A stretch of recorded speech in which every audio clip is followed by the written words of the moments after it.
In terms of actions, Alex, that we have taken, or we're working to take, I should say, from the federal government, we've increased disinformation research and tracking within the Surgeon General's office.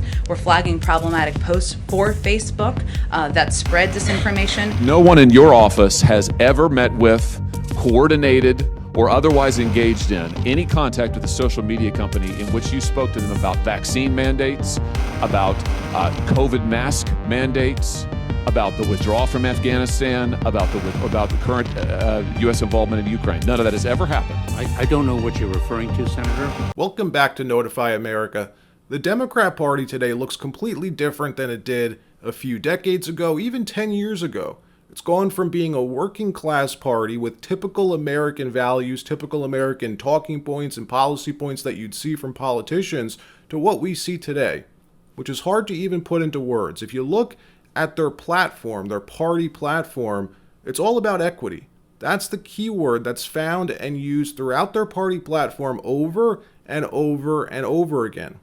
No specifics, very few specific policies that you can even point to, except fighting climate change and helping Ukraine, which are really the only two policies, broad policies, mind you, that I can even think of that they're openly fighting for. They don't talk about making our lives better, about making our streets safer, or improving our school systems, or bringing jobs back to the country, which is odd, because for a while they would still use normal talking points like that publicly, but do something else completely privately.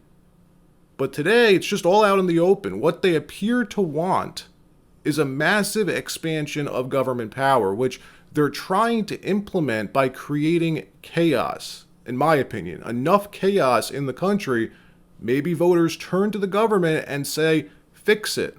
Do whatever you have to do. And it's not just me who's noticing this. I'm just some guy on YouTube who owns a software company, other big public voices who have always voted Democrat, people who are socially progressive, not at all conservative, who are seeing what this party looks like today and saying, wait a minute, I don't recognize these people. I can't get behind this anymore. We saw it on full display and backed up via data during the coup, where millions of people flocked to Republican states like Texas and Florida, fleeing the lockdowns and mandates in states like California, Oregon, Washington, New York, Michigan. Some of those states are still talking about masking. The city of Austin, Texas, for instance, saw a massive inflow of people from Los Angeles. One example is Joe Rogan. Another one's Elon Musk. Joe Rogan, for instance, never voted Republican in his life, he says.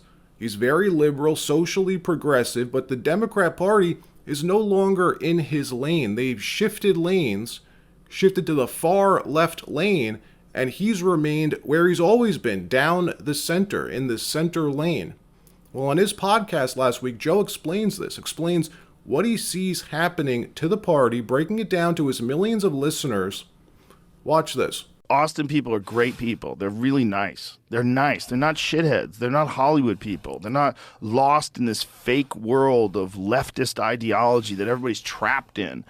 They're just people. They're just regular people, man. And those people exist outside of these blue bubbles where everyone's gone insane. Well, I used to be a part of the blue bubble.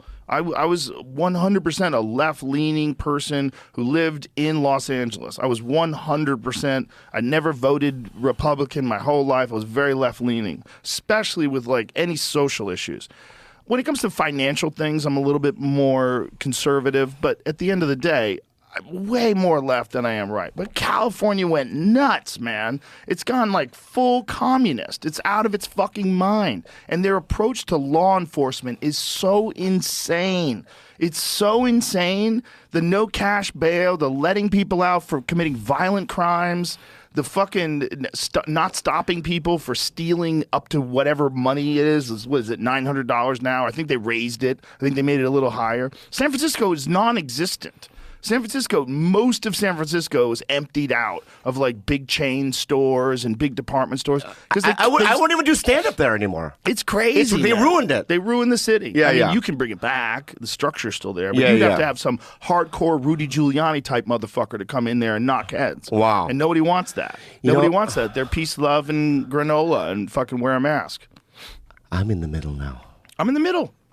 I'm in the middle. I never thought I would ever say that. Never.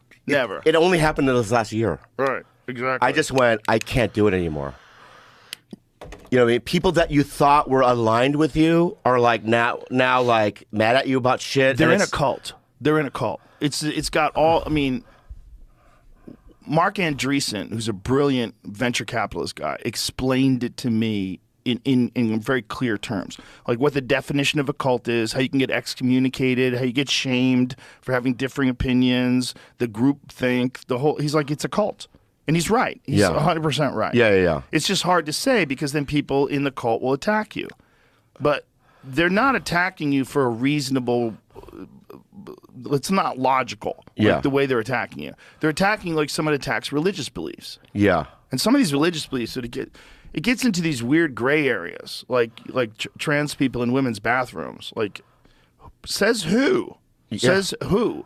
How do you know that's a real trans person? How do you not know that's a fucking creep that wants to pull his dick out in front of kids? Because those are real. We And if spa. And if that guy was a convicted sex offender. Yeah. Yeah.